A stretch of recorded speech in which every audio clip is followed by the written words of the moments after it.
marche pas avec la chair. Le christianisme marche avec l'esprit. Celui qui est enfant de Dieu est conduit par son esprit.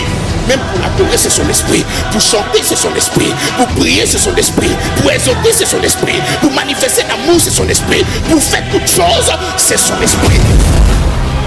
Si c'était elle, tu avais cette capacité de détruire les autels, je te pose la question. Pourquoi Jésus-Christ est venu? Je dis que quand tu es à l'image et à la ressemblance de Dieu, quand tu as revêtu le Christ, le pouvoir du diable ne fonctionne plus sur toi.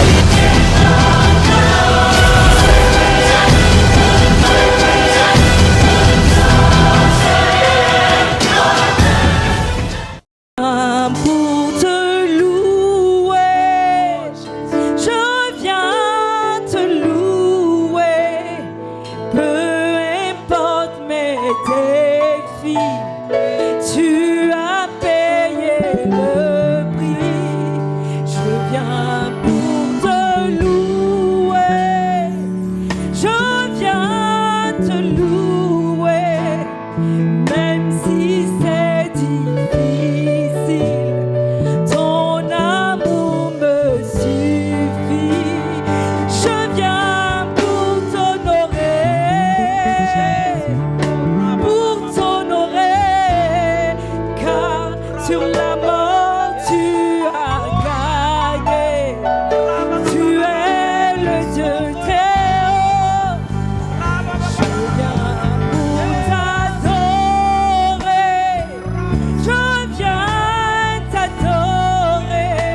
seul Dieu que nous avons, Seigneur.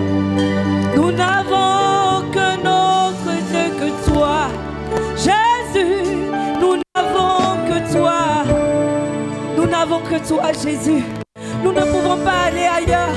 Tu as les paroles de la vie. Tu as les paroles pour nous sauver.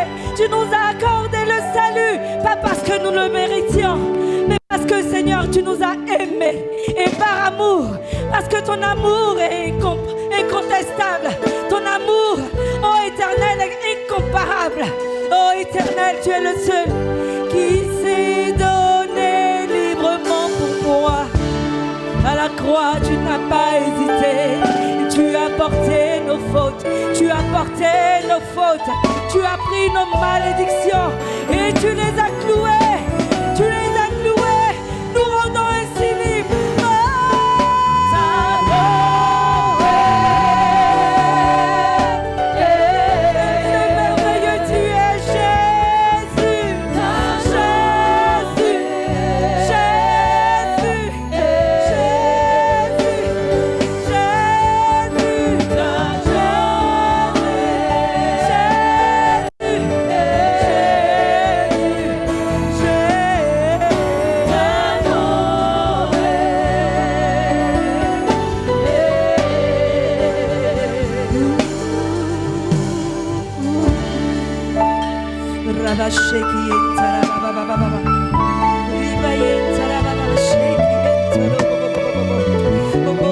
Merci parce que nous savons que tu es là.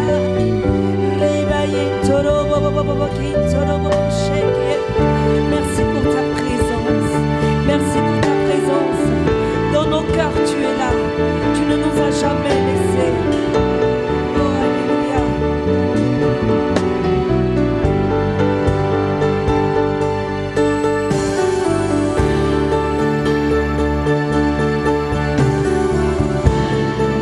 Chanter Hosanna au plus haut des cieux, car tu es Seigneur au-dessus de tout.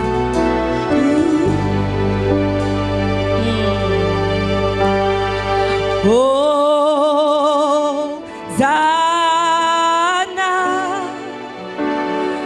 au plus haut des cieux, que notre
Et nos acclamations nourries en ce jour témoignent de notre reconnaissance, Seigneur.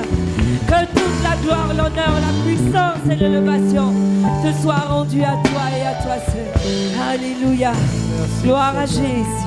Nous bénissons ton nom. Alléluia. Leader de l'église, grâce sur grâce. Amen. Amen. Tu peux toujours continuer de penser le Seigneur Jésus.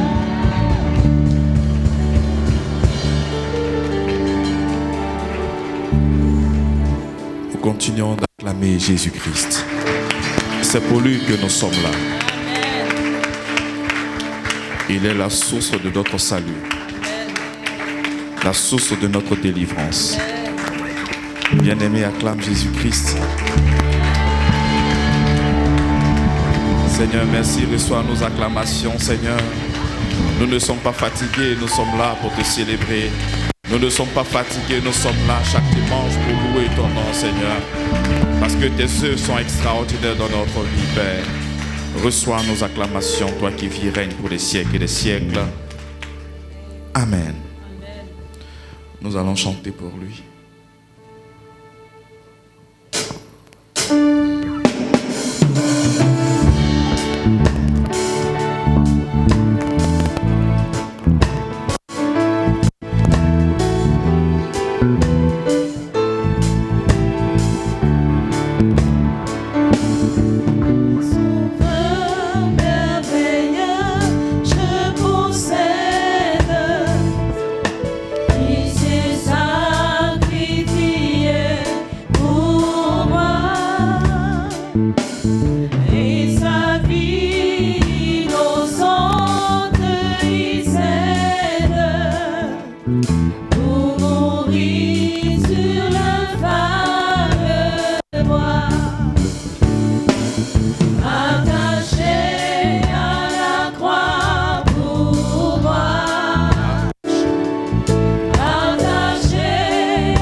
Il a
acclamons Jésus-Christ.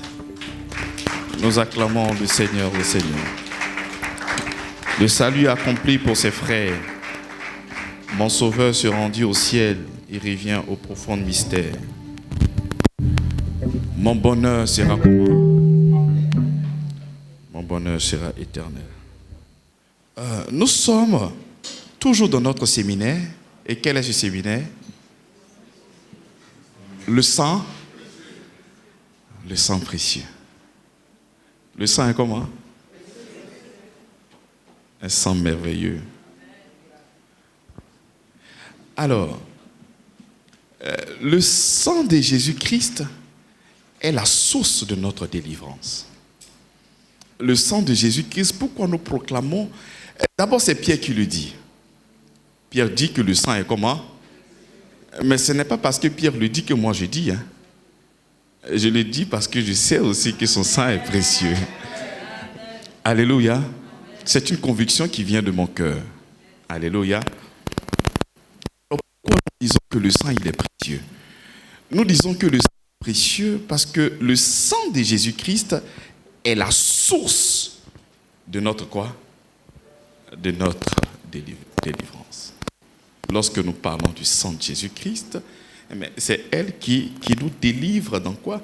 Dans les moindres détails de notre liberté. Lorsque nous croyons, lorsque nous acceptons Jésus-Christ comme Seigneur et Sauveur, lorsque nous croyons en lui, lorsque nous accordons du crédit à ce que Jésus-Christ a fait à la croix de Golgotha, lorsque nous l'acceptons, Jésus-Christ devient pour nous Jéhovah Tikenu. Jésus-Christ notre justice. Parce que son sang a lavé totalement nos péchés à la croix de Golgotha. Jésus-Christ devient pour nous Jéhovah Kadash. Pourquoi? Parce que c'est lui notre justice. Amen.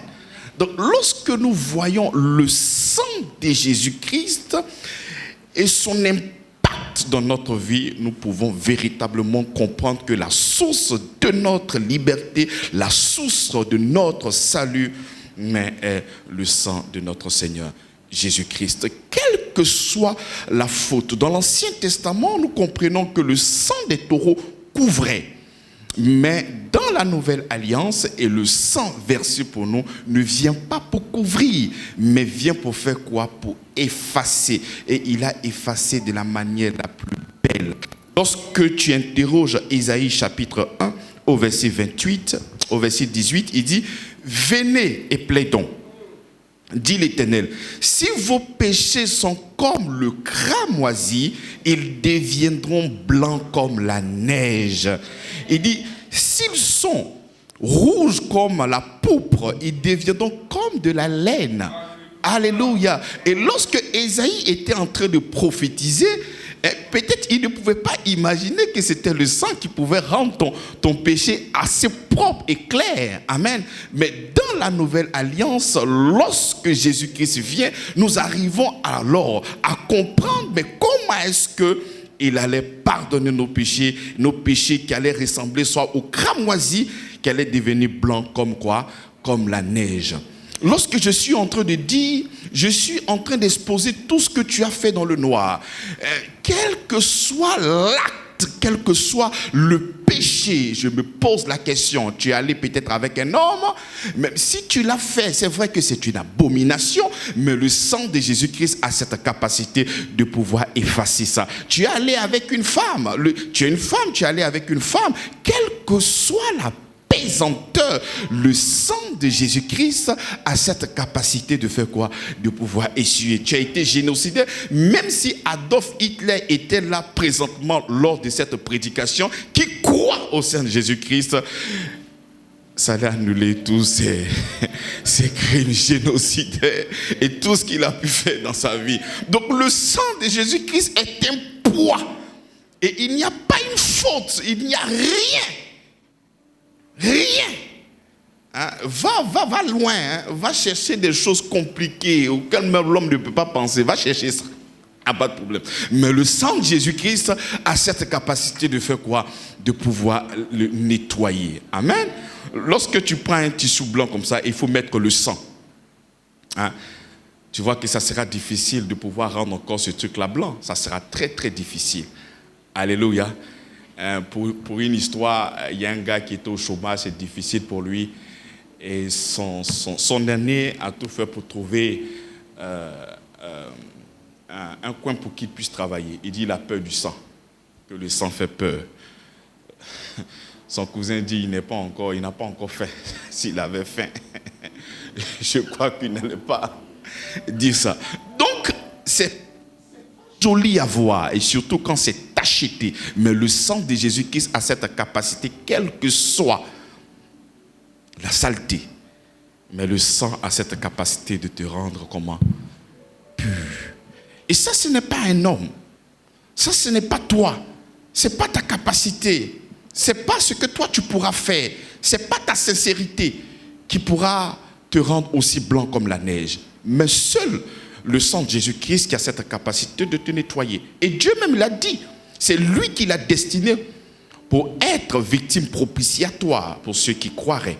Donc lorsque nous croyons en Jésus-Christ, nous sommes comment? Mais nous sommes pardonnés. Nous sommes totalement pardonnés au nom puissant de Jésus-Christ. Lorsque nous prenons Colossiens chapitre 2, le verset 13, ça nous l'avons utilisé le dimanche dernier. Il dit, vous qui étiez morts par vos offenses et par l'incirconcision de votre chair, il vous a rendu à la vie avec lui en nous faisant grâce de toutes nos offenses. Il dit, vous qui étiez comment? Vous qui étiez morts. Tu vois, lorsque l'apôtre Paul le parle, il parle au passé, parce que nous ne sommes plus morts en Christ. Lorsque nous sommes en Christ, nous avons la vie. Amen. Donc quand il dit, vous qui étiez morts, nous qui n'étions pas en Christ autrefois, nous étions comment? Morts par vos offenses et par l'incirconcision de votre chair. Il nous a fait grâce comment? Comment est-ce que le Seigneur nous fait la grâce? Il faudrait que tu puisses comprendre le fondement de la grâce. La grâce ne peut que régner par la justice. C'est-à-dire, on ne peut que parler de la grâce lorsque la justice est passée en bas. Donc, lorsque la Bible, ici, en Colossiens chapitre 2, le verset 13, nous fait comprendre, il vous a rendu à la vie avec lui. Mais comment est-ce qu'il le fait? En nous faisant comment? En nous faisant grâce. Donc, c'est parce que il nous a fait grâce de nos impairs.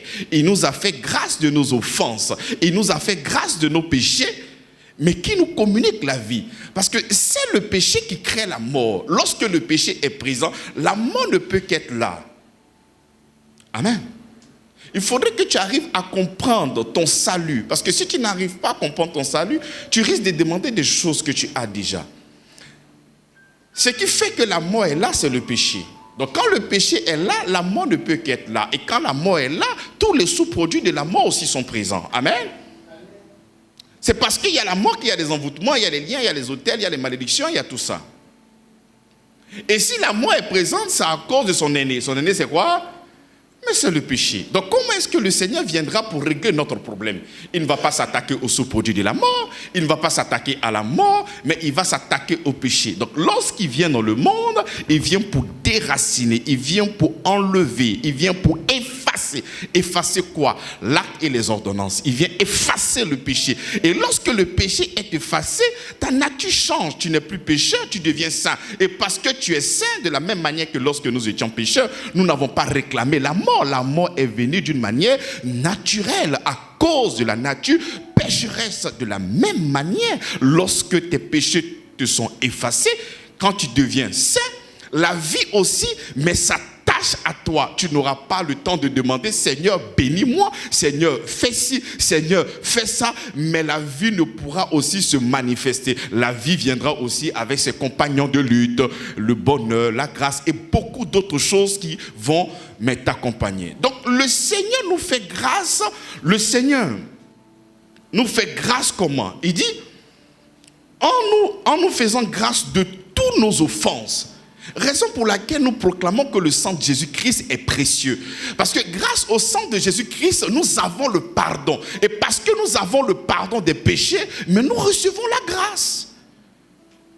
Amen. Donc on ne peut pas parler de rafraîchissement sans parler de pardon des péchés. Parce que ce qui fait que nous sommes dans des problèmes et dans les difficultés, mais c'est à cause du péché. C'est à cause du péché. Donc aussi longtemps qu'on localise le péché, c'est tout à fait normal qu'il y ait la mort. Donc quand toi tu comprends que le sang de Jésus-Christ est versé pour toi, et que ce sang-là a effacé tout, donc tu ne peux pas encore avoir peur de quoi que ce soit, parce que la mort vient d'être désactivée dans ta vie au nom de Jésus-Christ. Raison pour laquelle quand le Seigneur dit celui qui croit en moi, il passe de la mort à quoi? Mais à la vie. La mort avait le pouvoir. La mort a effectivement régné des années et des années sur ta vie. Mais gloire au Seigneur Jésus-Christ, parce que cette offense-là a été enlevée, nous ne sommes plus logés dans le péché. Nous ne sommes plus logés dans la mort. La mort peut toujours continuer à régner, mais la mort ne pourra régner que si ceux qui n'ont pas encore accepté Jésus-Christ. Donc lorsque nous arrivons à comprendre les accès, les bénéfices de l'œuvre de la croix, mais nous sommes heureux, nous sommes contents, bien-aimés. Toi qui me reçois, toi qui dis que Jésus-Christ est ta Pâque, toi qui célèbres la Pâque, il faudrait que tu puisses réaliser que le sang de Jésus-Christ est versé pour toi. Tu vois, c'est vrai que quand tu viens ici à l'église, tu as des défis majeurs. Je suis envoûté, j'ai l'addiction, j'ai tant, j'ai ci, j'ai ça, il n'y a aucun problème. Mais comment le Seigneur le règle? Comment il le règle? Il faut savoir que le Seigneur le règle à la racine. Il vient à la racine. J'aimerais que tu puisses être conscient de ça. L'apôtre Paul dit, mais pour vous, cela est salutaire. Parce que souvent, quand tu es malmené par les défis et les difficultés de la vie, tu penses que c'est normal. Il faut commencer à proclamer que quand le sang de Jésus-Christ est versé pour moi et ma famille, la mort n'a donc plus le pouvoir sur moi et mes enfants au nom de Jésus-Christ. Lorsque les défis viendront te donner un autre langage, bien aimé, il faudrait que nous puissions persister et demeurer dans la confession de notre Seigneur Jésus-Christ. Amen. J'ai la vie et je le demeure. Même si ce que je vois n'est pas conforme à la vie, bien aimé, la Bible dit que celui qui est faible dit qu'il est quoi? Donc nous confessons ce que nous croyons dans notre cœur. Nous ne confessons pas ce que nous voyons. Donc dans notre cœur, nous croyons effectivement que Jésus-Christ a pardonné nos péchés. Nous croyons que son sang est versé pour la rémission de nos péchés. Et là où il n'y a pas de péché, il n'y a donc maintenant aucune condamnation pour moi qui suis en Jésus-Christ. Et aucune personne ne doit te séparer de cette pensée-là. Et c'est en ces mots que nous avons parlé du sang de Jésus-Christ ces 3 derniers dimanches. Il nous a justifiés vis-à-vis de notre Seigneur, parce que son trône est bâti sur la justice et l'équité. Il a sanctifié notre conscience, parce que notre conscience nous empêchait d'être dans sa présence. Et le droit que le diable avait dans ta vie, il a aussi chassé l'accusateur. Donc là où toi tu es, il n'y a aucune personne qui peut te condamner. La seule personne qui peut te condamner, mais c'est toi-même. Parce que le Seigneur dit, même s'il y a des complots, cela ne viendra pas de eux. Non, ça ne peut pas venir de moi, parce que là tu es pur. Le diable, toute âme forgée contre toi, mon fils, est nul. Donc s'il y a encore des problèmes, c'est toi. Ça n'a rien à voir avec le diable. Ça n'a rien à voir avec le Seigneur. C'est toi-même. Il faudrait que l'homme soit trouvé menteur, que Dieu soit trouvé juste. C'est toi qui mens, notre Seigneur ne ment pas. Nous nous enracinons sur sa parole, parce que sa parole est vraie. C'est mon expérience qui n'est pas vraie, c'est sa parole qui est. Je garde ça dans mon cœur, quel que soit ce que je vais voir. Mais d'après toi, c'est quoi le mensonge? Mais le mensonge, c'est de ne pas croire au Seigneur Jésus-Christ. C'est ça qui est le mensonge. Lorsque le Seigneur entre dans la maison de Jairus, Jairus dit que sa fille est morte. Jésus dit, elle dort. Mais des deux là qui ment. Ah, mais si c'est toi, tu as dit c'est Jésus qui ment. Parce que le gars là, elle ne bouge pas, elle est cadavrée. C'est toi qui mens.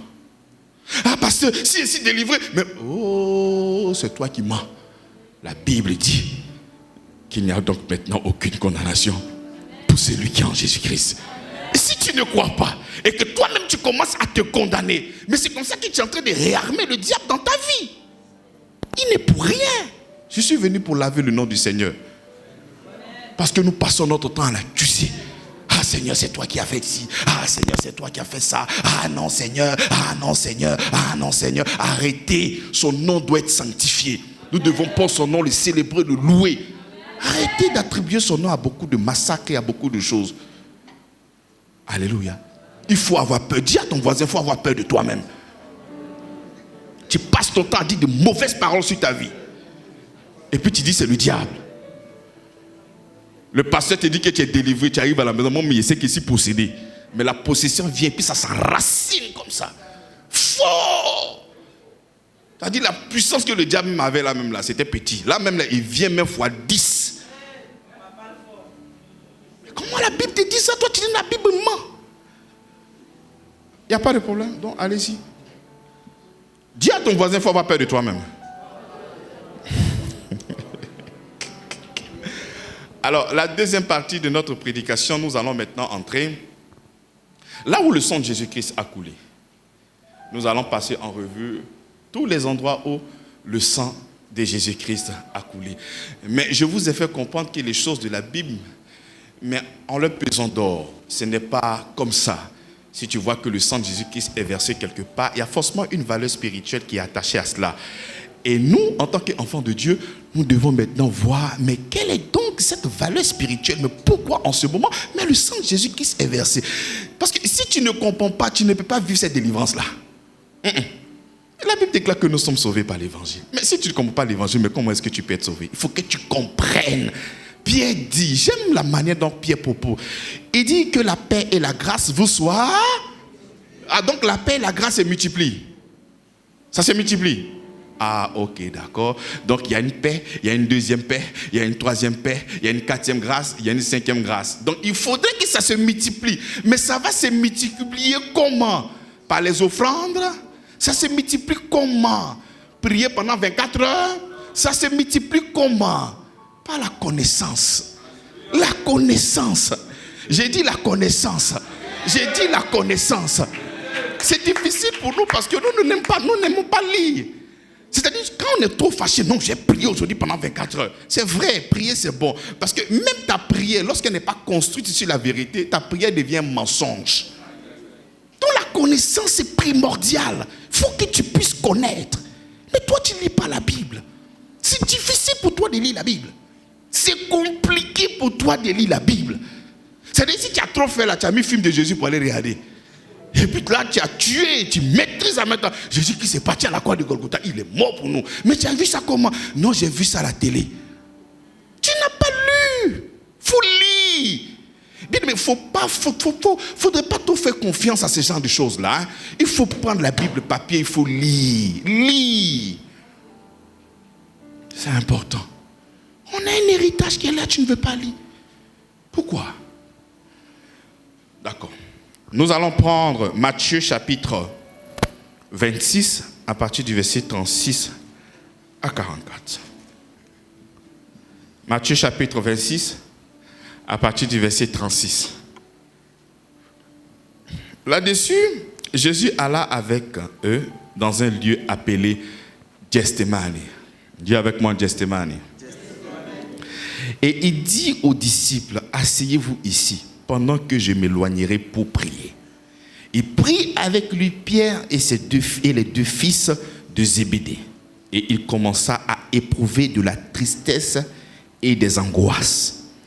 Il leur dit alors, mon âme est triste jusqu'à la mort. Restez ici et veillez avec moi. Puis, ayant fait quelques pas en avant, il se jeta sur sa face et pria ainsi. Mon Père, s'il est possible que cette coupe s'éloigne de moi, toutefois, non pas ce que je veux, mais ce que tu veux. Et il vint vers les disciples qu'il trouva endormis. Et il dit à Pierre, vous n'avez donc pu veiller 1 heure avec moi? Veillez et priez, afin que vous ne tombiez pas dans la tentation. L'esprit est bien disposé, mais la chair est comment? Faible. Il s'éloigna une seconde fois et pria ainsi, mon Père, s'il n'est pas possible que cette coupe s'éloigne sans que je la boive, que ta volonté soit faite. Il revient. Et il les trouva encore endormis, car leurs yeux étaient apaisantis. Il les quitta et s'éloigna. Il pria pour la 3e fois. Dis avec moi, 3e fois. Répétant les mêmes paroles. Alléluia. Ça, c'est le témoignage de Matthieu. J'aimerais que nous puissions le compléter avec Luc chapitre 22, le verset 24. Luc a donné le deuxième ce témoignage-là aussi, mais il a rajouté quelque chose sur lequel nous allons prêcher. Au verset 44, il dit quoi? Luc chapitre 22, le verset 44. Étant en agonie, il priait plus intensement et sa sueur devint comme des grémeaux de sang qui tombaient à terre. Alléluia. Ça, c'était, je crois, à la veille de son arrestation. C'est là, avant même que le sang de Jésus-Christ ne soit versé de l'autre côté. Ça commençait déjà, où ça? Luc chapitre 22, le verset 44. Étant en agonie, il priait plus intensement et sa sueur devint comme des grumeaux de sang qui tombaient à terre. Donc nous croyons et nous savons que le sang de Jésus-Christ est versé. Là, quand on te dit que le sang de Jésus-Christ est versé, directement nous voyons l'œuvre de la croix. C'est juste. Mais avant même que nous puissions être à la croix de Golgotha, là, à Gethsémani, le sang de Jésus-Christ est versé là-bas. Amen. Donc nous venons d'identifier ici la toute première fois où le sang de Jésus-Christ est versé. Il est versé où? À Gethsémani. Mais c'est quoi Gethsémani? Gethsémani, c'est le jardin des oliviers. Tu vois, quand tu vas monter dans le chapitre au commencement, vous allez voir le jardin des oliviers. Donc, son nom aussi, on l'appelle le jardin des oliviers. En lieu et place, tu peux aussi l'appeler Gethsémani. Mais pourquoi pour la toute première fois, le sang de Jésus-Christ verse dans un jardin? Pourquoi c'est dans ce jardin-là que le sang de Jésus-Christ est versé pour la première fois? Est-ce que c'est fait d'une manière hasardeuse? Est-ce que c'est fait comme ça? Ou bien il y a forcément une valeur spirituelle aussi attachée à ces lieux? Amen. Nous devons aussi comprendre que pour la toute première fois où l'homme perdit sa position, être privé de la gloire de Dieu, ça se passait aussi où ça? Dans un jardin. Donc tu vois que ce n'est pas anodin. C'est une question de jardin contre jardin. Alléluia. Donc nous allons aller voir dans ce jardin là-bas, mais qu'est-ce qui s'est passé? Alléluia. Nous allons voir qu'est-ce qui s'est passé dans le jardin. Genèse chapitre 3, à partir du verset 1er. Le serpent était le plus rusé de tous les animaux des champs que l'Éternel Dieu avait fait. Et dit à la femme, Dieu a-t-il réellement dit, vous ne mangerez pas de tous les arbres du jardin? La femme répondit au serpent, nous mangeons du fruit des arbres du jardin. Mais quant au fruit de l'arbre qui est au milieu du jardin, Dieu a dit, vous ne mangerez point et vous n'y toucherez point, de peur que vous mouriez. Alors le serpent dit à la femme, vous ne mourrez point. Mais Dieu sait que le jour où vous en mangerez, vos yeux s'ouvriront et que vous serez comme des dieux, connaissant le bien et le mal. La femme vit que l'arbre était bon à manger et agréable à la vue, qu'il était précieux pour ouvrir l'intelligence. Elle donna aussi à son mari qui était auprès d'elle et en mangea. Amen. Donc voici les deux jardins qui sont maintenant là exposés devant vous. Nous avons le jardin où le Seigneur Jésus-Christ était en souffrance, il était triste à mort, son sang a coulé là-bas. Et là, nous sommes là dans le livre de Genèse chapitre 3 où on nous relate ce qui s'est passé dans le jardin. Le Seigneur finit de créer les cieux et la terre, il crée tout et il donne l'orientation à l'homme. Tu peux manger de tous les arbres, y compris l'arbre de la vie. Mais s'il y a quelque chose que tu ne dois pas manger, mon garçon, c'est l'arbre de la connaissance du bien et du mal. Et le Seigneur donne cette orientation assez claire. La femme de Adam, qui s'appelle Ève, la Bible déclare qu'elle fut séduite. Par qui? Par le diable. Amen. Donc le diable vient par la séduction et il arrive à tromper Ève au point où elle prend de cette table et elle mange. Quand elle finit de manger, qu'est-ce qu'elle fait? Elle donne à son mari pour qu'il puisse bouffer. Donc je comprends déjà que par ce test, Ève a été séduite par le diable. Je pose la question. Mais Adam, lui, a été séduit par qui?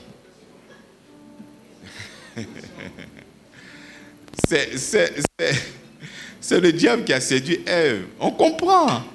Maintenant, quand toi, on te donne, déjà l'orientation a été donnée à l'homme. Ce n'est pas à la femme. Donc, le Seigneur dit, tu peux manger de tout sauf ça. Il n'y a aucun problème. C'est compris, papa.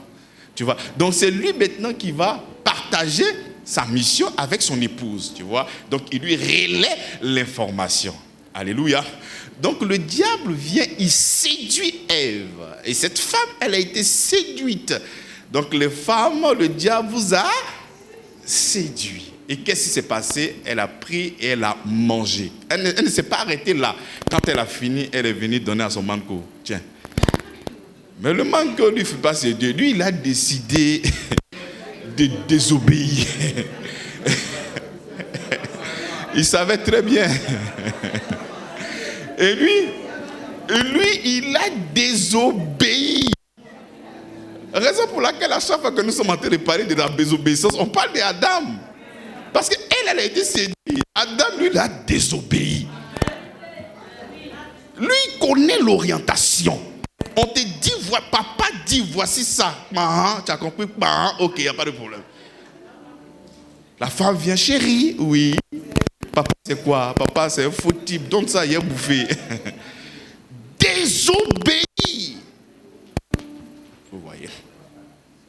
Et le diable a saisi cette opportunité afin de pouvoir créer toutes sortes de vices et de désobéissances encore dans le cœur de l'homme.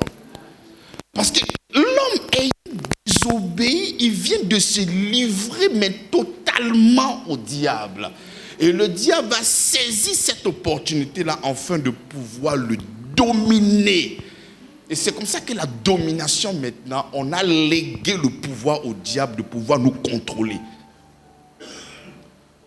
Donc dans ce jardin, nous avions là-bas la volonté de Dieu. Et quelle était la volonté de Dieu? La volonté de Dieu, c'est que l'homme puisse manger l'arbre de la vie. La volonté de Dieu, c'est que l'homme puisse véritablement vivre dans ce jardin sans toutefois manger à l'arbre de la connaissance du bien et du mal. Donc la volonté de Dieu était connue dans le jardin. Et qu'est-ce que l'homme a fait? L'homme s'est détourné de la volonté de Dieu. L'homme s'est détourné carrément de la volonté de Dieu. Et lorsque l'homme se détourne comme ça, mais imaginez-vous combien de personnes il a dans son rein, Adam. Donc par son acte de désobéissance, mais il va amener le reste de l'humanité à sa désobéissance. Donc il a conduit tout le monde là-bas, dans la désobéissance. C'est comme ça que la Bible nous fait comprendre que ce n'est pas un acte de désobéissance que la mort a régné sur nous tous. Donc le fait que Adam, qui est notre représentant légal, le premier homme de l'autre côté, lorsque Adam, qui est notre représentant légal, décide délibérément à désobéir à la parole de Dieu, donc qu'est-ce qu'il met en relief? Il met en relief sa propre volonté. C'est sa propre volonté. Et tu sais, j'aimerais mettre vraiment une nuance. C'est vrai que le diable, il est à l'origine de tout. Mais quand le diable finit de te faire une proposition, mais tu acceptes ou tu n'acceptes pas? Il faut voler le portefeuille de l'ancien. Quand le diable te dit vole le portefeuille de l'ancien, Quand tu voles, qui a volé? Qui a dit que c'est le diable? Le diable t'a fait une proposition et tu as vu que la proposition était comment? Et puis tu as volé.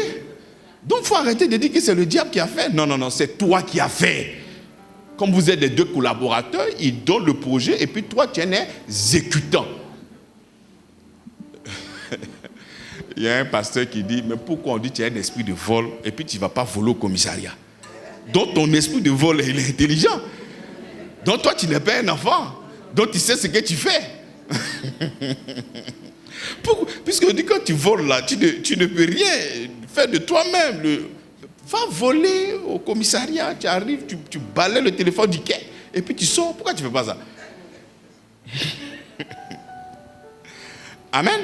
Donc là, c'est la volonté de Adam lui-même. Il a décidé. Déjà même quand tu prends même la conversation même avec Ève, lorsqu'elle fut séduite par le diable, elle a vu que c'était bon à manger, à ouvrir l'intelligence. Donc elle estime bon. Donc c'est elle maintenant qui prend la décision de... Mais on peut te séduire et puis tu ne tombes pas dedans. Vrai ou faux? Ah, vous les femmes, il y a des garçons qui vous séduisent, non? Est-ce que vous tombez dedans? Donc quand tu tombes dedans, c'est pas ça t'arrange.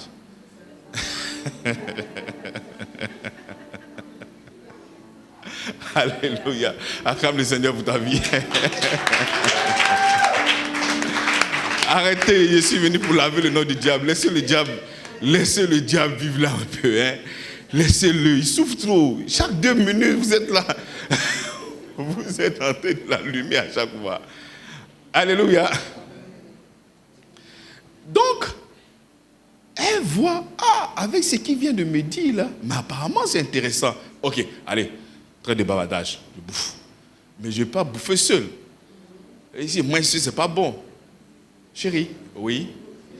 D'accord, bébé. C'est que je ne peux jamais te laisser. Toi et moi, on est un. Rock. Et il a bouffé. Donc, délibérément, il a désobéi à la parole de notre Seigneur. C'est vrai que nous sommes en train de rire, mais il faut savoir que là-bas se jouait l'humanité tout entière. Et c'est là-bas que le problème est arrivé. Donnant donc l'accès au diable afin de pouvoir créer toutes sortes de problèmes dans notre vie. Par cet acte-là, il vient de démolir la volonté de Dieu. Parce que la volonté de Dieu dans ce jardin a été piétinée. La volonté de Dieu dans ce jardin a été méprisée. La volonté dans ce jardin-là n'a pas eu d'importance. Non. Piétiner ça à jamais.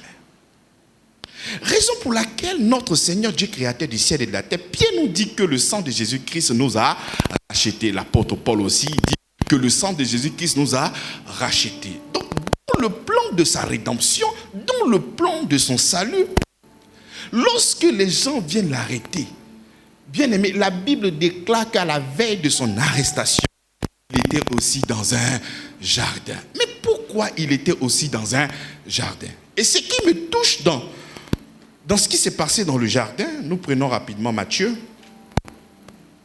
26. À partir du verset 38, il dit, il leur dit alors, mon âme est triste jusqu'à la mort. Reste ici et veillez avec moi. Puis, ayant fait quelques pas en avant, il se jeta sur sa face et pria ainsi. Mon Père, s'il est possible que ce couple s'éloigne de moi, toutefois, non pas ce que je veux, mais ce que tu veux. Tu vois, lorsque les gens ont abordé ce test, n'ayant pas véritablement la lumière et la connaissance, mais Jésus a peur, hein? Jésus qui est tout puissant là, donc lui aussi il avait peur, tu vois. Mais la révélation qui est cachée dans ce beau texte, mais nous ne l'avons pas vraiment vu et apprécié comme il fallait, tu vois. Donc quand le Seigneur dit, Père, mon Père, s'il est possible que cette coupe s'éloigne de moi. Là, nous sommes en train de effectivement parler de l'humanité de notre Seigneur. Dieu est devenu un homme. Et lorsque nous sommes en train de parler d'homme, humain, humus, il faudrait que nous puissions savoir que l'homme a en lui-même l'instinct de survie. Amen. Quelqu'un même veut peut-être aller se pendre. Il va se mettre dans une corde. Là, il va enlever soit peut-être le support sur lequel il... Mais tu vas voir qu'arriver un moment, il va vouloir lui-même essayer de se sauver. C'est ce qu'on appelle l'instinct de quoi? Mais l'instinct de survie, tu vois. Donc la chair en ce moment, Dieu s'est fait homme. Il ne faudrait pas oublier ça. L'humanité, Dieu est devenu véritablement un homme. Et il est habité parmi nous. Donc en tant qu'un homme, il avait aussi la chair qui était là. Donc Dieu savait, Jésus connaissait son programme. Il dit, entends dans ce corps, tu n'as voulu ni sacrifice ni offrande, je suis venu au faire, Père, ta volonté. Donc il sait que la volonté du Père, c'est d'aller mourir à la croix de Golgotha. Il connaissait que les gens allaient venir l'arrêter. Donc quand la Bible dit que son âme est triste à mort, c'est parce qu'il sait que sa chair va subir des choses graves. Et humainement parlant, au nom de l'humanité, mais ça fait peur. La chair déjà veut fuir. Qui a dit que la chair aime la souffrance? Non, la chair n'aime pas la souffrance. La chair aime tout ce qui est doux. La chair aime la tranquillité. Non, même faire le sport, la chair n'aime pas ça. Parce que tu vas soumettre ta chair à une rude épreuve afin de pouvoir peut-être maigrir. Donc la chair n'a jamais aimé les choses qui sont compliquées. Donc lorsque Jésus-Christ, ayant la conscience de ce plan de rédemption, il sera livré, il sera chicoté. Donc il a le parcours dans son esprit. Et quand tu as la révélation de ce parcours-là en toi, mais la chair ne peut que fuir. La chair ne peut que trembler. La chair ne peut que non désobéir à la volonté de notre Seigneur. Lorsque nous étions dans le jardin d'Éden, la Bible dit que le diable a séduit. Donc elle estime pour elle, pour son âme, pour sa chair, que l'arbre est bon pour elle pour ouvrir son intelligence. Mais de l'autre côté, lorsqu'il ouvre son intelligence, il sait que ce sacrifice-là n'est pas bon pour sa chair parce qu'il sera chicoté. Il sera frappé. Et tout ce qui est mauvais va tomber sur lui. Mais pourquoi le Seigneur le fait? Ce qui attire mon attention, cette prière-là, mais il va la faire combien de fois? Il va la faire 3 fois pour te montrer un peu combien de fois le conflit a un niveau très considérable. Le désir de la chair et la volonté de l'esprit. N'oublions pas que par l'acte de Adam, il a voué l'humanité tout entière à la volonté de l'homme. Je vous ai expliqué ici que les arbres que nous avions vus dans le livre de Genèse, l'arbre de la connaissance du bien et du mal, c'est à l'homme lui-même de choisir ce qui est bien ou ce qui est mal pour lui. Donc la volonté ne résidait pas sur le Seigneur, mais la volonté résidait sur l'homme lui-même. Alors que la Bible nous fait comprendre que celui qui est enfant de Dieu doit être conduit, non pas par sa chair, mais doit être conduit par l'Esprit de Dieu. Mais comment nous allons donc briser la malédiction pour que l'homme puisse être conduit par l'Esprit de Dieu et non pas être conduit par sa propre chair? Parce que même tous ses disciples qui étaient avec lui, ils croyaient en Jésus. Pierre était là, Jean était là. Ces personnes-là pouvaient peut-être mourir pour Jésus. Mais quand il fallait prier, ils ne pouvaient pas prier. Pourquoi? Parce qu'il y a une malédiction qui est déjà établie. Le diable ne pouvait que réclamer ces personnes. Même avec leur sincérité, leur dévotion, leur amour, il ne pouvait pas briser cette malédiction-là. C'est comme ça quand il dit, mais vous n'avez même pas pu durer 1 heure dans la prière. Il finit de parler, il va et revient. Ils sont en train de dormir. Il faut partir, tu vas revenir 16 fois. Nous, on est en train de dormir. Pourquoi? Parce qu'en ce moment-là, la chair veut dormir. Mais comment est-ce que on va prier pendant longtemps? Ce sont des choses que l'esprit aime. La chair ne peut pas aimer ça. Mais tu ne peux pas rester dans une intimité avec le Seigneur pour prier pendant combien de temps? Non! Ça, ce sont les choses de l'esprit. Les choses de la chair, c'est prier un peu Dès que tu te couches sur le lit en même temps, TikTok, clouc, clouc, clouc, clouc, clouc, clouc. Tous tes yeux sont allumés comme ça, fa. Là, tu peux scroller pendant au moins 2 heures, 3 heures. Mais une fois que tu entres dans la dimension de la prière, Seigneur, merci pour ta grâce. Tout compte fait, tu as déjà tout fait à la croix de Golgotha et tu commences à dormir. Pourquoi? Parce que la chaîne n'aime pas ce genre de choses-là. Donc, si nous devons être des hommes et des femmes puissants, il faudrait que le Seigneur puisse nous donner sa capacité. Je me rappelle d'un verset de 2 Corinthiens chapitre 3 à partir du verset 5. Il dit, il n'est pas... Oui, non. 2 Corinthiens chapitre 3 à partir du verset 5. Ce n'est pas à dire que nous soyons par nous-mêmes capables de concevoir quelque chose comme venant de nous-mêmes. Notre capacité, au contraire, vient de Dieu. Donc il fallait qu'il crée cette capacité, il fallait qu'il crée cette volonté en nous. C'est lui qui produit en nous le vouloir et le faire. Parce que nous étions vendus. Déjà par l'acte de péché, nous avions été condamnés. Nous sommes condamnés. Et il fallait que le sang de Jésus-Christ vienne racheter l'humanité, vienne nous donner cette position que nous avons perdue autrefois. Cette position où nous devions aller manger, aller faire la volonté de Dieu. Mais nous avons décidé de faire la volonté de notre propre chair. Il fallait que le sang de Jésus-Christ vienne nous racheter. Et c'est comme ça que quand il continue, il dit puis, au verset 2, et vers ses disciples, il trouva endormis. Il dit à Pierre, vous n'avez donc pu veiller 1 heure avec moi. Veillez et priez, afin que vous ne tombiez pas dans la tentation. L'esprit est bien disposé, mais la chair est comment? Il s'éloigna une seconde fois et pria. Ainsi, mon Père, s'il n'est pas possible que cette couronne s'éloigne, sans que je la boive, que ta volonté soit faite. Il revint et les trouva encore endormis, car les yeux étaient encore appesantis. Il les quitta et s'éloigna et pria pour la 3e fois, répétant les mêmes choses. Et c'est après que le témoignage de Luc 22, verset 44, priait avec, il dit, il priait intensement, au point où sa sueur devint comme des grémeaux de sang, et ça tombait par terre. Donc quand ce sang-là présentement, étant stressé par la peur, par l'angoisse, par la tristesse de ce qui allait se passer dans les heures à venir, et il savait très bien qu'en ce moment et dans ce jardin qui est à Gethsémane, où Adam, le premier Adam, a échoué parce qu'il n'a pas mis là-bas la volonté du Père, il a mis la volonté de l'homme. Ici, je ne peux pas échouer. Si le premier Adam a échoué, le deuxième Adam, lui, n'a pas échoué. Il a eu la pression, il a eu l'angoisse, il a eu la peur. Il dit toutefois, non pas ma volonté, mais ta volonté. Donc ainsi, le Seigneur est en train de rétablir quelque chose de puissant. Et il rétablit quoi? La volonté de Dieu dans le cœur de ceux et celles qui vont le croire au nom de Jésus-Christ.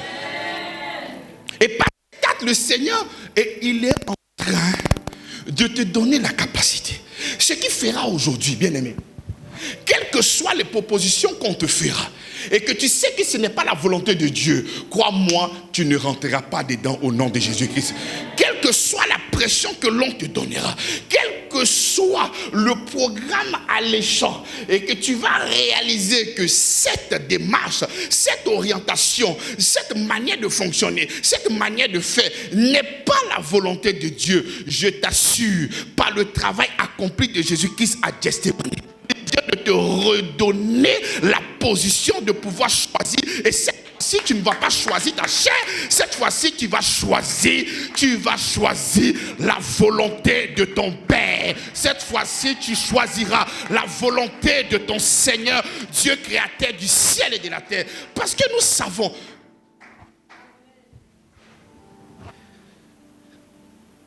la Bible dit, c'est la bénédiction de l'Éternel et qui n'est suivi d'eau. Lorsque nous suivons véritablement et que nous acceptons le Seigneur Jésus-Christ et que nous nous laissons conduire par lui, nous savons que nous allons vivre et jouir seulement que dans sa bonté, seulement que dans sa miséricorde. Donc cette volonté que tu as perdue dans le jardin d'Éden, le Seigneur ne t'a pas laissé ainsi. Donc il vient faire couler son sang à Gethsémane, afin que tu puisses plus jamais te tromper encore dans ta vie. Quelle que soit la tentation, quelle que soit la compromission. C'est-à-dire, il y a des choses que quand tu fais toi-même, tu te dis que c'est pour le survie. C'est pour survivre. Parce que si tu ne fais pas ça, vraiment, il y a beaucoup de choses qui vont arriver. Il y a beaucoup de personnes qui ont cette facilité de pouvoir juger les gens. Ah, mais pourquoi? C'est vrai. Souvent, c'est énorme. Souvent, c'est difficile. Tu peux même croire que parce que tu vas faire, ça va te donner l'opportunité de pouvoir grandir. Ève était dans cette position. Et je sais que si je mange de cette arbre, mais j'aurai la connaissance et j'aurai l'intelligence. Donc souvent, tu peux aller pour des partenariats, pour des associations, pour rencontrer telle personne. On te demande de faire des choses que toi-même tu sais que ce n'est pas correct et ce n'est pas juste. Et en même temps, tu te dis que, mais si jamais j'entre, mais regarde l'opportunité qui s'ouvre à moi. Mais regarde les connexions qui s'ouvrent à moi. Mais regarde comment est-ce que je pourrais passer de ce niveau à tel niveau, à un déclic. Bien-aimé, lorsque le diable viendra te montrer toutes ces propositions alléchantes, mais je dis, il y a le sang de Jésus-Christ qui a coulé à Gethsémane. Et ce sang-là va te réclamer. Ce sang-là va te réclamer. Même si ta chair est prête à vouloir succomber, l'esprit par lequel tu as été scellé, qui est l'esprit de Christ, te donnera la capacité de dire non au nom de Jésus-Christ. Te donnera la capacité de dire non au nom de Jésus-Christ.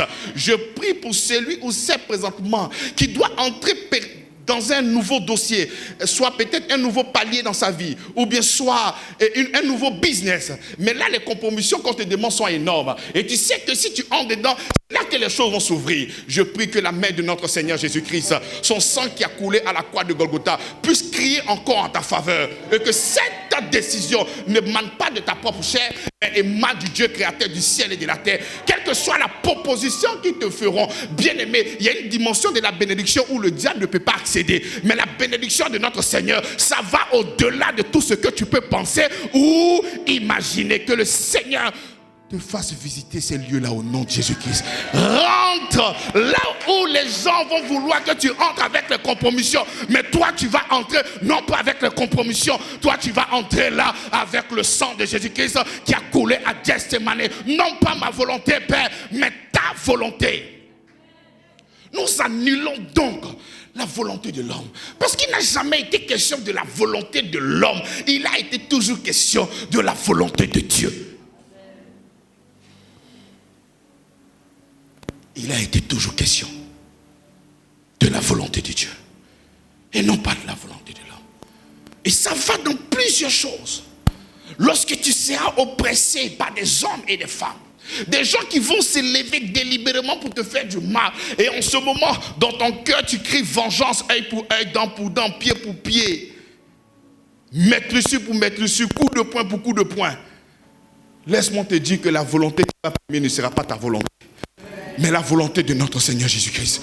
Bien aimé, la force ne vient pas de toi. La force vient du sang de Jésus-Christ qui a coulé là-bas pour te racheter. Tu vois, il arrive par un moment où tu prends une décision. Ah non, mais quand tu prends la décision, tu la prends par rapport à ta chair, non pas par rapport à l'esprit. Il faut savoir que tout ce que Jésus-Christ a fait mais a une valeur. Tant que tu ne vas pas considérer ce que Jésus-Christ a fait, c'est comme ça qu'il aura beaucoup de tard. Aie confiance. Seigneur, c'est ta volonté. La Bible déclare que la volonté de la chair est contraire à celui de l'esprit. Donc c'est tout à fait normal qu'il y ait un conflit entre la volonté de la chair et puis la volonté de Dieu. C'est normal qu'il y ait un conflit. Raison pour laquelle, lorsque nous sommes en train de servir le Seigneur, mais c'est par son esprit que nous l'adorons. C'est par son esprit que nous prions. C'est par son esprit que nous faisons toutes choses. Lorsque ce n'est pas conduit par l'esprit, que c'est conduit par la chair, ce n'est pas un culte. C'est tout. Ça peut être un rassemblement politique, ça peut être un rassemblement de beaucoup de choses, mais ce n'est pas un culte à l'endroit de notre Seigneur, Dieu créateur du ciel et de la terre. Parce qu'il dit, les vrais adorateurs adoreront en esprit et en... Donc en ce qui concerne notre Père, c'est l'Esprit qui est engagé. Lui et lui seul. Donc quand je réalise que le sang de Jésus-Christ est versé à Gethsémane, bien aimé, j'aimerais que nous puissions véritablement considérer cet acte de délivrance. Il faudrait que nous puissions réaliser que le Seigneur nous a effectivement délivrés de la volonté de la chair, de ma propre volonté. Donc quelles que soient les propositions qu'on me fera, j'ai le regard fixé sur le Seigneur Jésus-Christ. Je sais que c'est pénible, je sais que c'est difficile. Il y a des propositions vraiment, si tu dis à ton ami, on te dit mais toi c'est la folie. Il y a des propositions quand tu dis la même, tu dis ça la même, c'est Dieu même qui t'a envoyé. Alors que ce n'est pas une question de Dieu qui t'a envoyé. Ce n'est pas une question de Dieu qui t'a envoyé. Cette prédication, c'est pour que tu puisses avoir la force.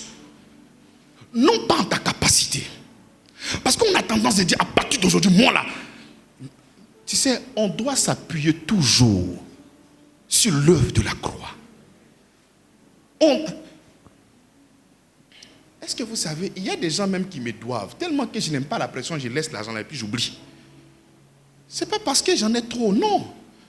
Je ne veux pas beaucoup de stress. Et aujourd'hui, je suis appelé à la parole. Donc, je veux véritablement me concentrer sur la parole.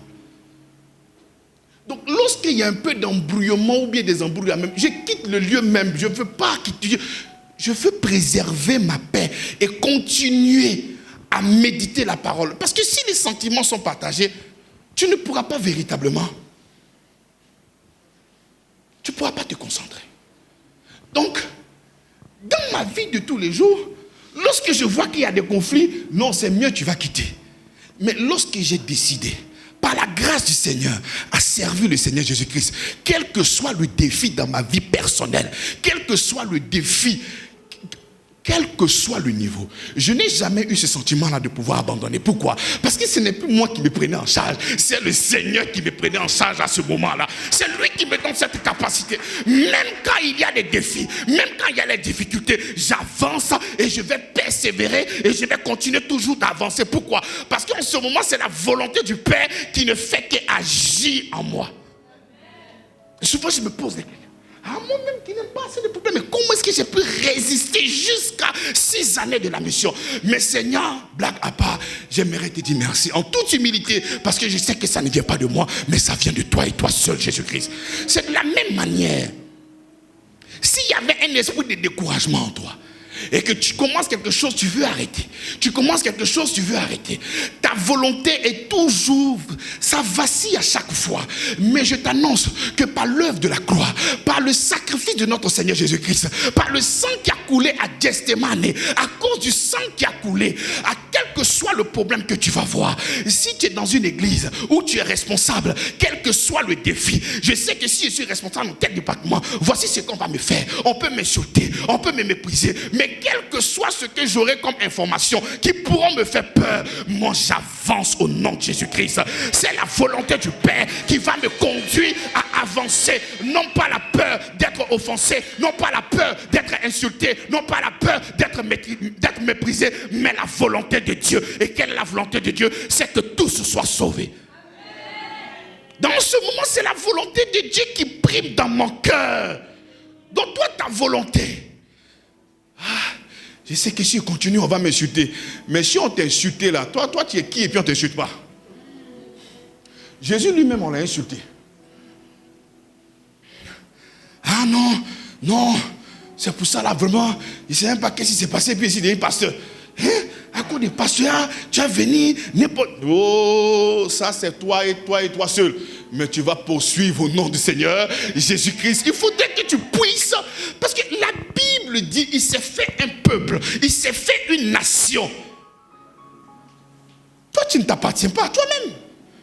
Tu fais le malin là, tu penses que tu t'appartiens? Mais on t'a racheté, ou bien tu ne connais pas ce qu'on appelle racheter là. On t'a kenné. Il y a quelqu'un qui est parti au black, qui t'ont payé. Mais tu sais, les gens de la préhistoire peuvent comprendre, parce que c'est eux qui ont vécu dans la tête négrière. Ce sont ces personnes-là qui ont été esclaves.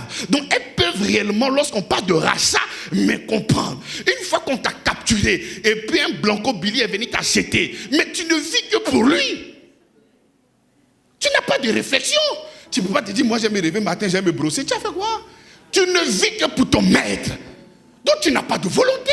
Ta volonté est la volonté de ton maître. Tes pensées sont les pensées de ton maître. Tes choix sont les choix de ton maître. Ta nourriture est la nourriture. C'est comme ça. Donc nous qui avons été rachetés, nous ne vivons que pour lui. Nous respirons Jésus.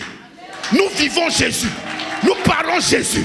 Ma vision c'est Jésus. Ma sanctification c'est Jésus. Mon exaltation c'est Jésus. Ma manière de parler c'est Jésus. Ma manière de m'habiller c'est Jésus. Ma manière de respirer c'est Jésus.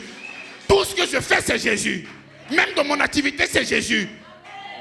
Même pour aller draguer une femme c'est Jésus. Il n'y a pas un moment où tu vas laisser Jésus.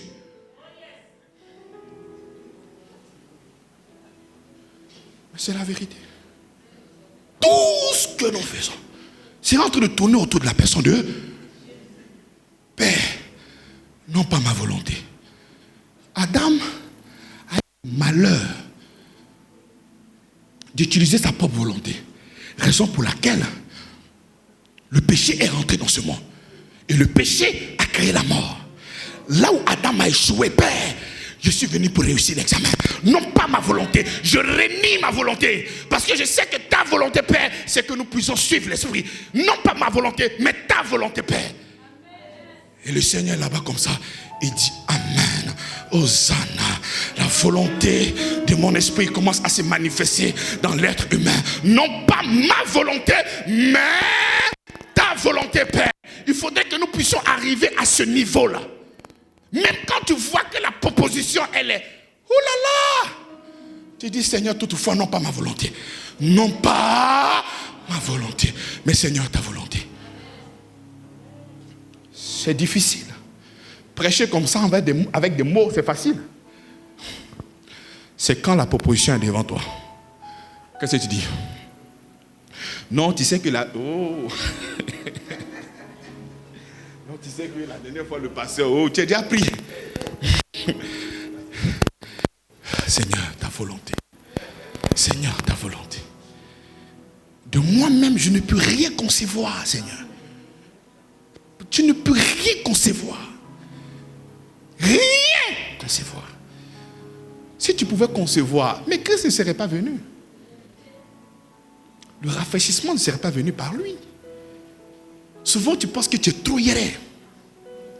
Que c'est toi qui sais calculer. Que c'est toi qui as une très bonne réflexion. Et que tu es trop déjà. Non, ça n'a rien à voir. Même si tu vois que les choses commencent à aller dans ta vie, il faut savoir, tu sais, la grâce de Dieu a été sujet de confusion. Tu sais que même quand tu n'es pas enfant de Dieu, la grâce du Seigneur, ta volonté. Mais regarde ce que la Bible dit. La Bible dit, celui qui perdra sa vie pour moi, gagnera une vie comment? Mais pourquoi il le dit? Et lorsqu'il est en train de parler de cette vie, il parle de la vie psychique, la vie de l'âme, les moyens, les finances. Ce n'est pas de la vie Zoé qu'il est en train de parler. Donc si toi tu dois perdre certains marchés, si toi tu dois perdre certains avantages, si toi tu dois perdre certains honneurs, mais à cause de moi, mon fils, moi je te le dis, et je signe avec le sang de Jésus-Christ que je te donnerai une vie meilleure que celle que tu as perdue. Si à cause de mon nom, tu as été chassé dans un endroit, laisse-moi te faire comprendre que l'endroit que je vais te donner, même la compromission la plus élevée, avec le président le plus fort, tu ne pourras pas l'atteindre au nom de Jésus-Christ. Lorsque les gens sont en train de parler de comment on appelle, de compromis. Mais, quelle que soit la personne qui sera en face de toi, j'engage tout ce qu'il a et tout le pouvoir qu'il a. Quelle que soit la compromission que tu feras avec cette personne-là, il ne pourra pas te donner une grâce que Dieu pourra te donner. C'est impossible. Parce que lorsque nous parlons de la bénédiction, nous voyons seulement que la bénédiction, les voitures, de l'argent, des maisons et beaucoup d'autres choses. Mais la volonté de Dieu va au-delà du bien matériel. La volonté de Dieu part de l'éternité au physique. C'est-à-dire que tu es béni éternellement et physiquement aussi, tu es béni. Mais la bénédiction temporaire qu'on te donne, des trivialités, rien de nouveau. Pour ça, tu es prêt à hypothéquer. Non. Laisse que le Seigneur soit alpha. Laisse que le Seigneur soit oméga.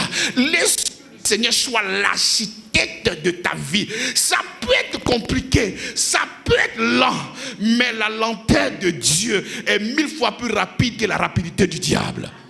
Parce que nous avançons lentement et comment? Et sûrement. Le Seigneur a dit que le salut nous viendrait. On a attendu, on a attendu, on a attendu. Mais quand le Messie est venu, est-ce que le travail qu'il a fait, est-ce que ce qu'il a fait pour toi à la croix de Golgotha, est-ce que tu peux rajouter quelque chose? Non, il a fait à la perfection. Quand Dieu fait, il le fait à la perfection. Quand Dieu délivre, il délivre à la perfection. Quand Dieu manifeste son amour, il le manifeste à la perfection. Le programme qu'on te donne, quand le diable te dit, si tu manges, voilà ce que tu auras. Mais il ne te dit pas ce que toi, il ne dit pas le désaccord que ça va créer entre toi et Dieu. Est-ce qu'il peut te dire ça? Aïe. Mais quand tu viens voir un féticheur pour que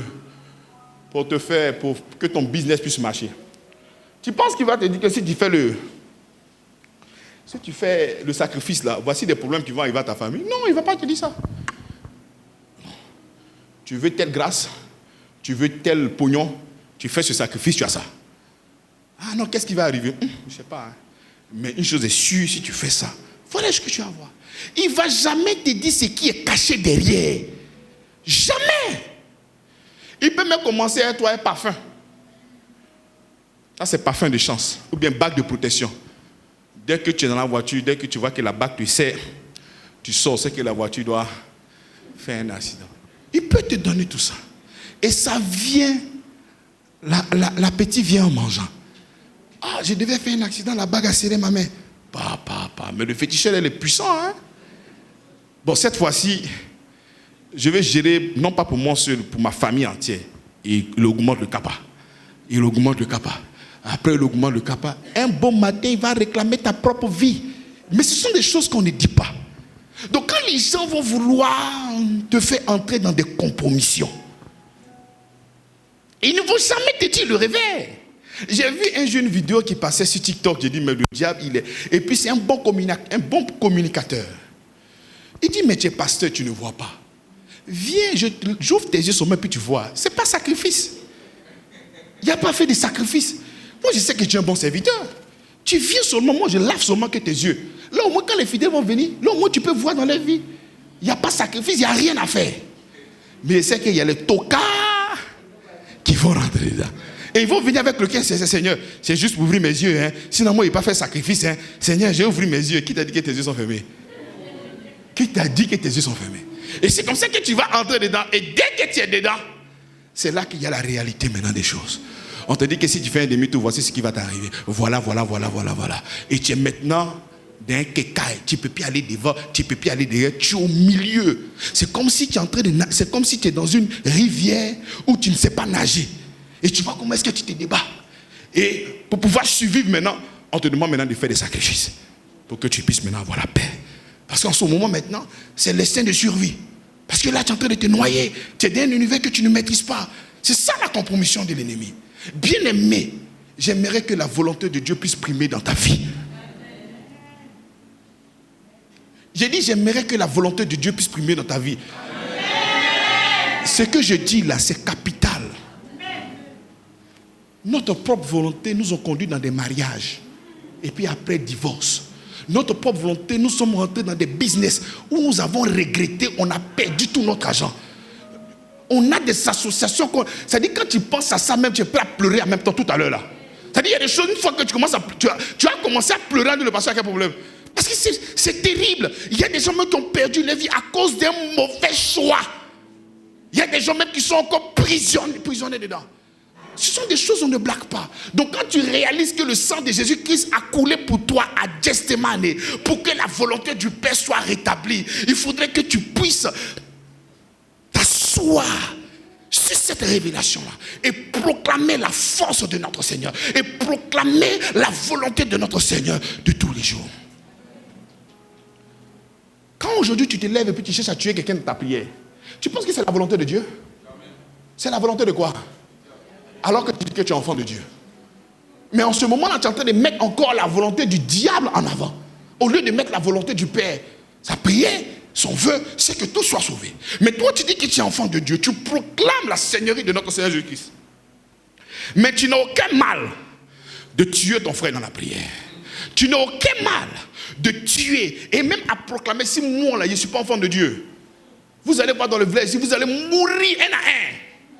Tu penses que quand les personnes sont en train de proclamer comme ça là, tu penses que ces personnes ne croient pas en Jésus-Christ?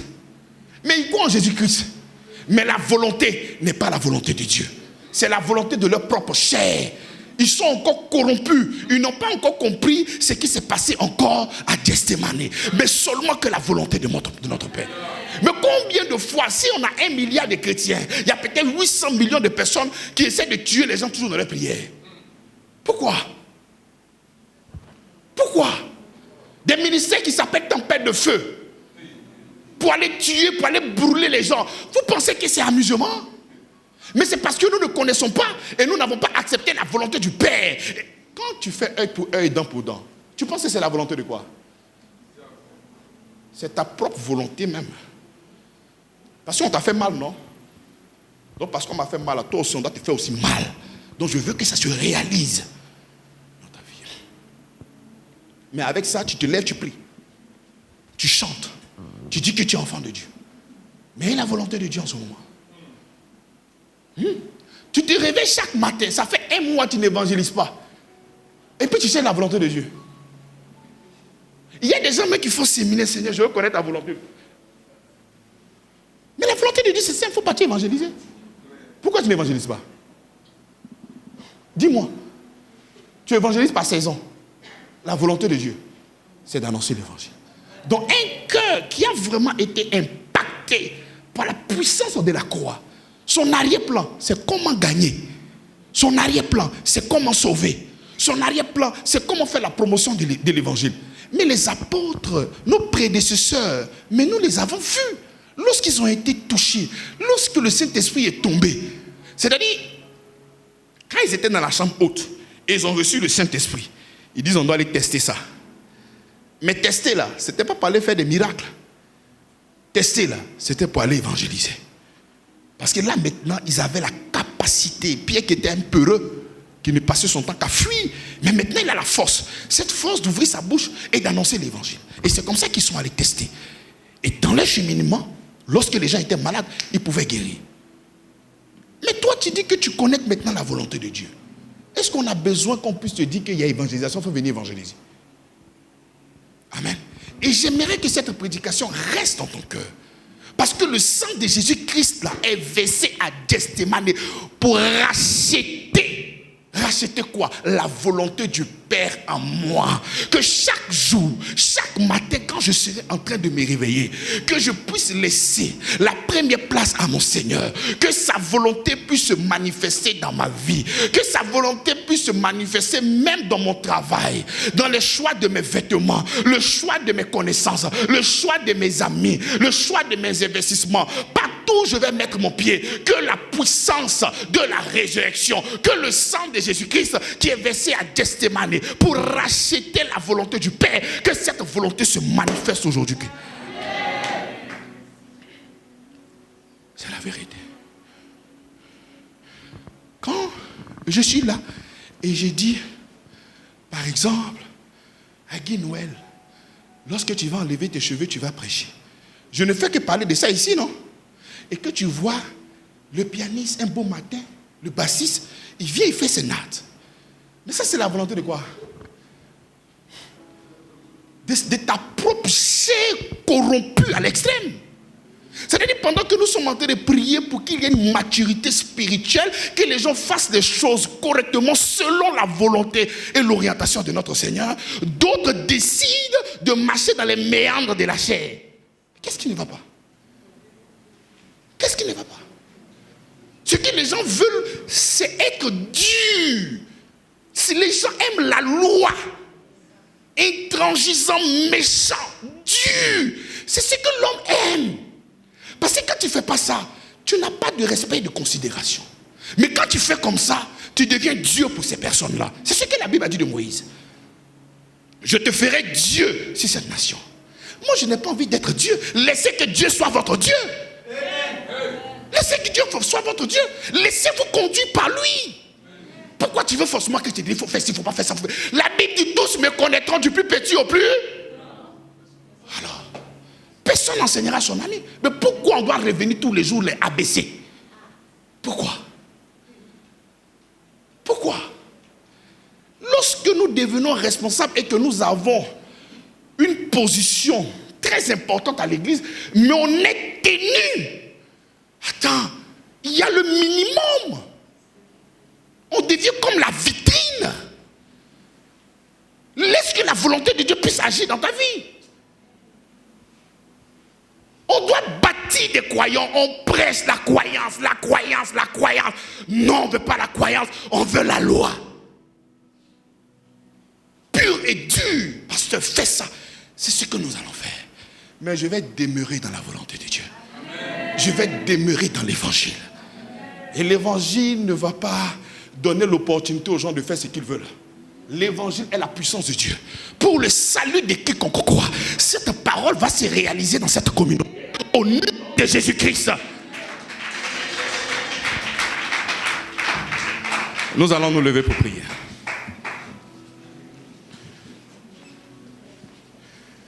Seigneur, nous te rendons toute la gloire. Rien que ta volonté, Seigneur. Rien que ta volonté. Uniquement que ta volonté, Seigneur. Tu as racheté là où Adam a échoué, Seigneur. Toi, le second Adam, tu as réussi, Seigneur. Et par ton acte d'obéissance, tu nous as justifiés, Père. Ensemble, nous allons prier le Seigneur. Nous allons dire, Seigneur, là où Adam a échoué, là où le premier Adam a échoué, le second Adam a... Là où le premier Adam a désobéi, le second Adam a fait quoi? Là où le premier Adam a laissé cours à sa chair, le deuxième Adam a laissé cours à l'esprit du Seigneur Jésus-Christ. Ensemble, nous allons prier. Nous allons dire, Seigneur, tu as racheté ta volonté à la croix de Golgotha. Et nous sommes là ce soir pour vivre ton orientation. Nous sommes là ce soir pour vivre ta volonté, Seigneur. Ensemble, prions le Seigneur. Seigneur, voici ma vie pour faire ta volonté. Jésus, voici mon cœur. Père, agis en ce matin dans la vie de tes Ta enfants. volonté. Viens de recevoir ta vérité. Viens de recevoir ta parole. Cette parole vient illuminer le cœur de tes enfants. Cette parole vient pour illuminer le cœur de tes enfants. Ta volonté. Jésus, voici ma vie pour faire ta volonté. Oh Jésus, voici mon cœur. Merci pour ta bonté, Seigneur. Tu es puissant, tu es grand, tu es formidable, Seigneur. Merci parce que tu es bon, tu es grand, tu es Oh puissant, Père. Jésus, Te célébrons, Jésus-Christ. voici Merci, mon Seigneur, pour ta volonté qui se manifeste. Ta volonté qui se manifeste. Ta volonté qui se manifeste. ta volonté, Viens annoncer ta parole.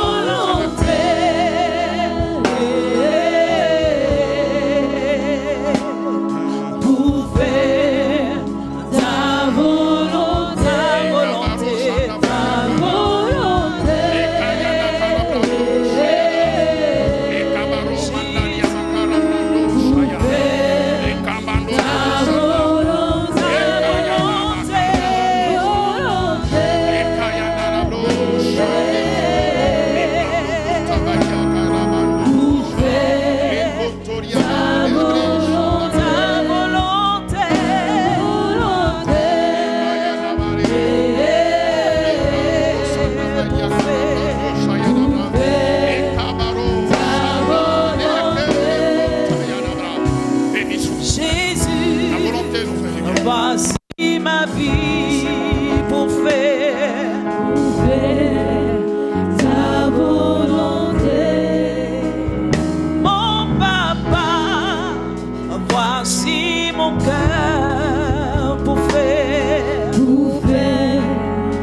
Nous allons prier. Tu peux être en phase présentement dans un tournant de ta vie. Là, on te demande de choisir. Ça peut être un mariage. Ça peut être un business. Ça peut être une opportunité. Ça peut être un investissement. Ta chair peut-être a déjà apprécié des choses, mais laisse que le Saint-Esprit, l'Esprit de Christ puisse apprécier, parce que lui, il connaît toutes choses. Il connaît la fin avant le commencement. Ensemble, nous allons prier. Nous allons dire, Seigneur, face à ce choix, peut-être tu es en train de traverser, peut-être tu es présentement à un carrefour. Là, on te demande de faire un choix. Tu ne sais pas comment choisir. Mais pour cette fois-ci, laisse que le Saint-Esprit puisse te conduire. Fais taire les propositions que la chair est en train de te donner. Commence, élève la voix et commence à prier. Dis, Seigneur, j'aimerais te laisser en avant. En avant, Seigneur, je te laisse en avant. Seigneur, merci par ton esprit, Seigneur. Je veux être conduit par ton esprit, Seigneur. Par ton esprit seul, Seigneur. Tu nous guides, Seigneur, non tes enfants. Tu as dit, je te conseillerai, j'aurai un regard sur toi. Je te montrerai la voie à suivre. Seigneur, merci parce que tu nous montres la voie à suivre. Tu es cette voie que nous devons suivre. L'amour, la patience. Béni sois-tu, Père. Merci parce que tu nous aides dans notre faiblesse. Tu nous aides dans notre faiblesse à pouvoir choisir ce qui est bon. Tu nous aides à choisir ce qui est vital. Tu nous aides à choisir ton esprit, non pas la chair, non pas la volonté de l'homme, mais ton esprit, Seigneur, ton esprit, Père.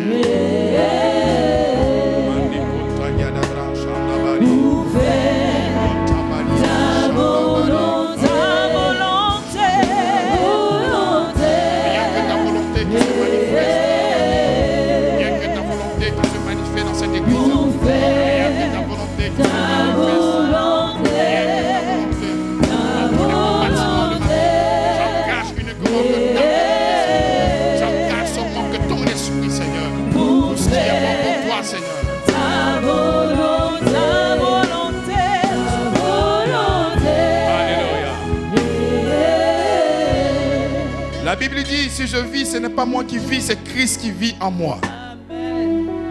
Nous allons répéter ensemble ce verset. Si je vis, ce n'est pas moi qui vis, mais c'est Christ qui vit en moi. C'est Christ qui vit en moi. Je laisse donc le Christ qui vit en moi faire sa volonté. Faire ce qu'il lui veut. Au nom de Jésus. Je te livre mes membres. Conduis-moi là où tu veux. Là où tu souhaites. L'endroit où tu veux. L'entreprise où tu veux. Le partenariat que tu souhaites. L'engagement de ton souhait. Père, conduis-moi. Il est écrit que tu auras un regard sur moi. Que tu vas me conseiller. Que tu seras avec moi jusqu'à la fin. Cette parole se réalise. À Gethsémane, ton sang a coulé. Les grémeaux de sang ont coulé. Effaçons donc la volonté de l'homme. Effaçons donc la condamnation et la mise en évidence. La volonté de l'esprit. Je vis par toi et pour toi. Rien que ta volonté se manifeste dans ma vie, dans mon business, dans l'éducation de mes enfants, dans mes investissements. Au nom de Jésus-Christ, nous acclamons Jésus-Christ. Nous acclamons.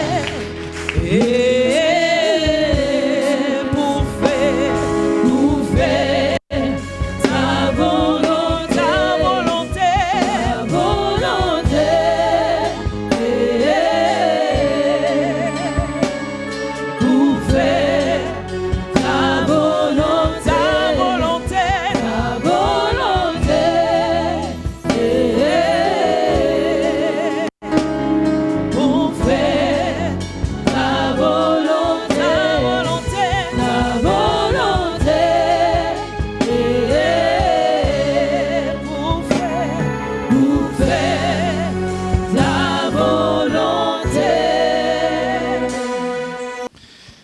Je ne considère pas ma propre vie comme précieuse, mais plutôt comme un moyen de compléter ma course avec allégresse et d'accomplir le ministère qui m'a été confié par le Seigneur.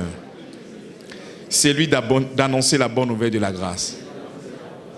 Vous comprenez la première déclaration? Est-ce que vous comprenez la première déclaration? Donc, chaque jour, depuis que l'année a commencé, tu ne fais que réciter ça, mais tu ne sors pas pour aller évangéliser. Tous les jours, tu proclames, je ne fais aucun cas de ma vie comme si elle était précieuse, pourvu que j'accomplisse ma course avec joie. Et quelle est cette course? C'est d'annoncer la bonne nouvelle. C'est-à-dire, c'est des blablabla. Il faudrait que nous puissions réaliser ce que nous confessons de notre propre bouche. Je m'agenouille devant mon Père, de qui dérive tout nom de famille, au ciel et sur la terre, afin qu'il me fortifie puissamment par son esprit dans mon être intérieur, pour que Christ puisse résider dans mon cœur par la foi. Enraciné et fondé dans l'amour, je cherche à comprendre avec tous les saints la largeur, la longueur, la profondeur, la hauteur, et connaître l'amour de Christ qui surpasse toute connaissance, pour être comblé de toute la plénitude de Dieu. À celui qui agit avec une puissance infinie en moi, dépassant tout ce que je pourrais demander ou penser, soit la gloire dans l'Église et en Jésus-Christ, pour tous les temps et les générations à venir. Quant à moi, je tourne mes regards vers l'Éternel. Je place mon espérance en Dieu, mon Sauveur. Lorsque j'étais en train de proclamer, faire ces versets-là, ce ne sont pas des choses qui émanent de la chair. Donc si tu es en train de traverser une période difficile, il dit, quant à moi, je tourne mes regards vers l'Éternel. Quand il dit ça, c'est parce qu'il n'y a pas de solution autour de lui. C'est lui seul. Amen. Donc j'aimerais que tu puisses compter toujours sur le Seigneur, parce que c'est lui seul qui peut faire quelque chose pour nous. Quant à moi, je tourne mes regards vers l'Éternel. Je place mon espérance en Dieu, mon Sauveur. Il m'exauce. Ne te réjouis pas de ma chute, ô mon ennemi, car si je suis tombé, je me releverai. Même si les ténèbres m'enveloppent, l'Éternel est ma lumière. Cette parole se réalise pour une personne au nom de Jésus-Christ. Cette certitude m'habite, que si je demande quelque chose en accord avec sa volonté, il m'écoute. Et si je sais qu'il m'écoute en toutes choses, je sais aussi que j'ai reçu ce que je lui ai demandé. Je n'attriste pas le Saint-Esprit de Dieu, par qui j'ai été scellé pour le jour de la rédemption. Que toute amertume, animosité, colère, clameur, calomnie et méchanceté disparaissent de ma conduite quotidienne. Je suis bienveillant envers les autres, compatissant, pardonnant, comme Dieu m'a pardonné en Christ. Je suis donc imitateur de Dieu. Comme un enfant bien-aimé, je marche dans l'amour, à l'exemple de Christ qui m'a aimé et s'est offert lui-même à Dieu pour moi, en sacrifice d'une agréable odeur. Je lui consacre mon temps, mon espace, ma richesse, ma force, mon mouvement. Tous nous avons eu part à sa plénitude. Et nous avons reçu un don après l'autre. Au nom de Jésus-Christ. Regarde ton voisin en face et attrape ses mains. Et dis-lui que la volonté de Dieu se manifeste dans ta vie. Que ton choix soit le choix du Seigneur. Que le choix du Seigneur soit ton choix. Que la volonté de Dieu soit ta volonté. Que ta volonté soit la volonté de Dieu. Au nom de Jésus-Christ. Amen. Acclamons Jésus-Christ.